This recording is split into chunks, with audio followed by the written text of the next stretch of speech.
Hello and welcome to This is Nigeria, Unlocking Her Potential. This is the program that showcases Nigeria's investment and development opportunities across the 36 states of Nigeria. And today we're looking at 60 years of Nigeria's independence. Are we truly independent, politically and economically? And I have in the studio to discuss with me extensively on the issues at stake a very erudite mind who shoots straight from the hips. He doesn't mince words. Whatever it is, he says it the way it is. You're welcome to the studio, Dr. Junaid Muhammed. Thank you, ma'am. And I'm still my humble self, Mayowa Oluwabi. So, Dr. Junaid, this is 6 years of Nigeria. Is this the Nigeria you envisioned politically, economically, when you were growing up? Far from it. I believe in some, when occasionally I do have moods. I wouldn't call it as a depression, but I get depressed. And I look at the journey of this country from 1st October 1960 to date and begin to wonder, was it the kind of independence our fathers and our forefathers struggled for, agitated for, and got? Was our achievement from 1st October to date, is it really what we're worth? Is this the limit of our potential? Is this what Nigerians expect from us and what the world expects from us? The answer to all these questions is no. Something has gone horribly wrong. A lot has gone amiss, and clearly we have not taken advantage of the endowments that are available in this country, and we have not transformed those endowments into practical development. It is on the basis of these competitive advantages that you pursue relentlessly, sincerely, and make sure that you gain whatever advantage is possible so that you can develop.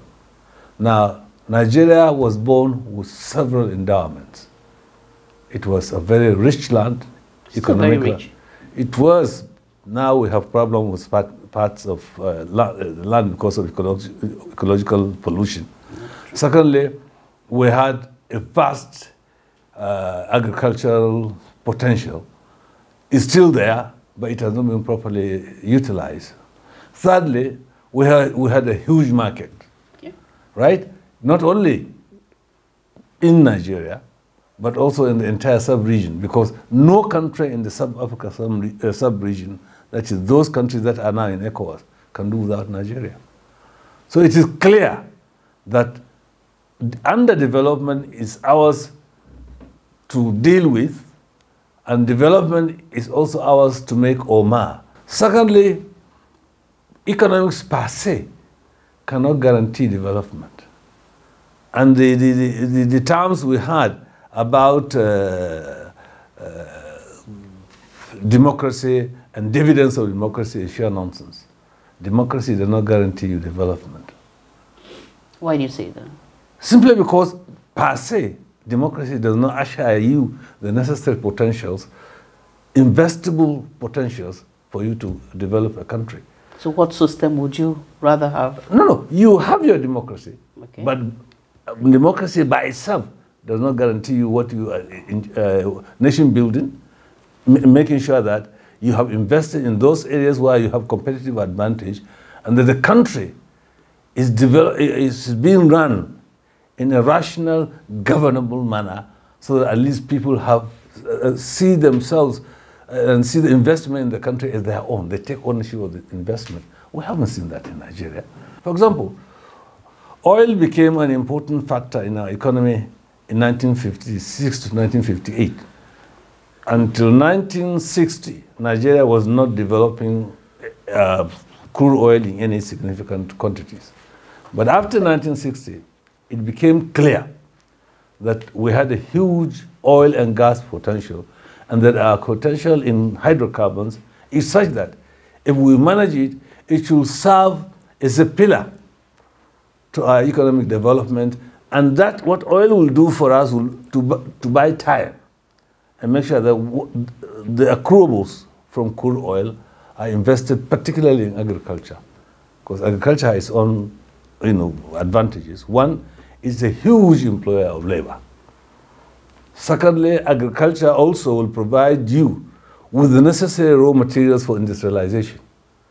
Thirdly, if you invest well in agriculture, it is a kind of investment that yields benefit without polluting the environment. That's true. And these are very, very important considerations. And unless you do that, you are going to have lots and lots and lots of problems. So at what point did you think we started having hiccups? Because I think the hiccups... We had successive governments. Yes, the hiccups started, I think, with the attempt by the military to muzzle themselves into politics. Okay. And they decided that nobody who is not a military person knows anything about governance, about investment, about anything you can imagine.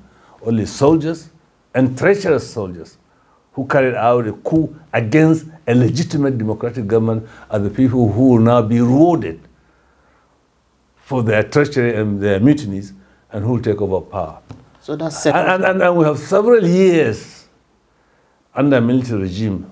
It almost became the norm for us to have military regimes, most of whom are illiterate even in military matters. When you are questioning whether a general has passed school certificate or not, you can see that even the military itself, that likes to blow its own trumpet, has nothing to offer as far as the country is concerned. And the moment you run a system whereby everybody gets involved in everybody's business, you are a media person. Suddenly you decide that you're going to be a security person, or you're going to not just pass comments, no, you're going to determine what will be the political future of either your village, your local government, or your area. Then we're in very serious trouble. Development presupposes specialization. You must know what you're talking about.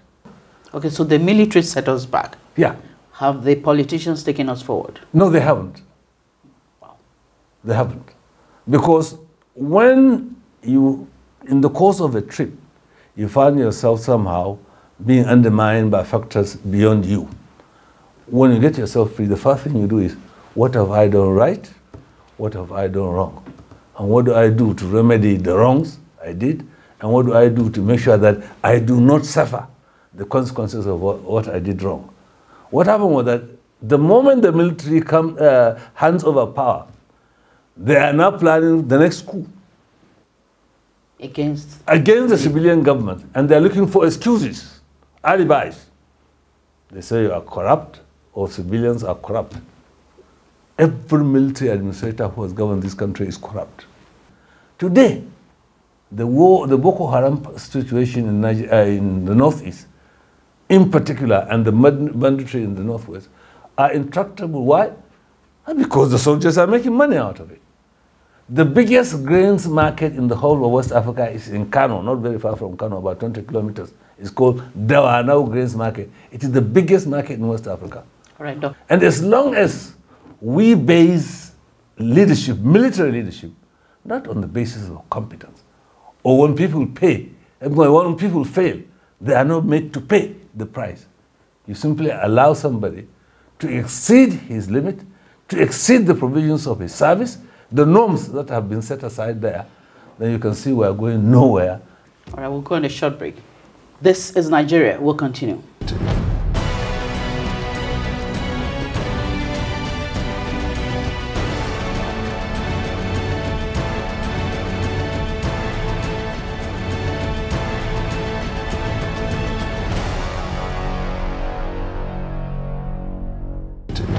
Welcome back. If you're just joining us, this is Nigeria, and we have been talking 60 years of independence with Dr. Junaid Muhammed. We're looking through his lens, and those are very powerful lenses, I can tell you. All right, Doc. Yeah. You've said the military took us backwards. The politicians are not taking us forward. What is the recurring decimal in this phenomenon? Well, my understanding is that it's not just one recurring decimal. Okay. It's the number of recurring decimals.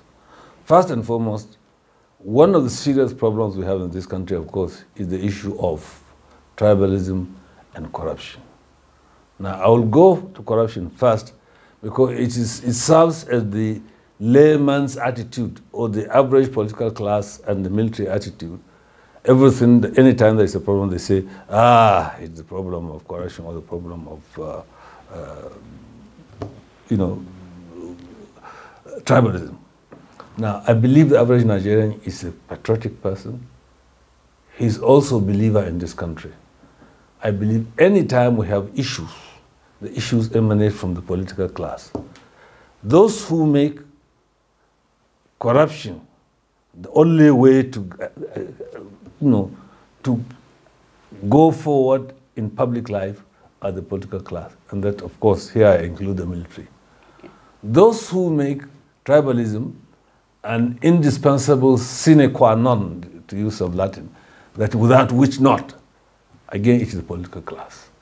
I believe the average Nigerian can live in peace, irrespective of his religion, his identity, what he does, as long as he's at peace and he lives and pursues his legitimate livelihood wherever he's living. Yeah. No society can survive without a measure of harmony. And economic development and social development are virtually impossible until we learn to understand the interrelatedness of politics and economics, and we accept as indispensable that politics cannot do without economics and economics cannot do without politics, and the two are together. Okay, right. That brings me to the next question, Doc. Nigeria is listed on the political poverty index of the world, yet the cost of governance in Nigeria is humongous. What form of government would you suggest for Nigeria going forward? Well, first and foremost, I think it is important to realize that every group of human beings who have adopted a new system must go through the process of learning, apprenticeship. But whatever system you adopt, that system must be commensurate with your resources, with your political development, because political development itself is different from economic development. Yeah. And if you decide you want a new system, you must make sure that the system you have, you can afford it. Can we afford this? We cannot afford this. Clearly, even though 1999 to date is not necessarily, 1979 to date may not be sufficient enough time. But the reality is that this system is beyond the capacities of our treasury, beyond our earnings, internal and external, and clearly the mindset of the average member of the political class, particularly the civilians, and particularly from 1999 to date, is such that we can never successfully run this system with the kind of expenses we are doing.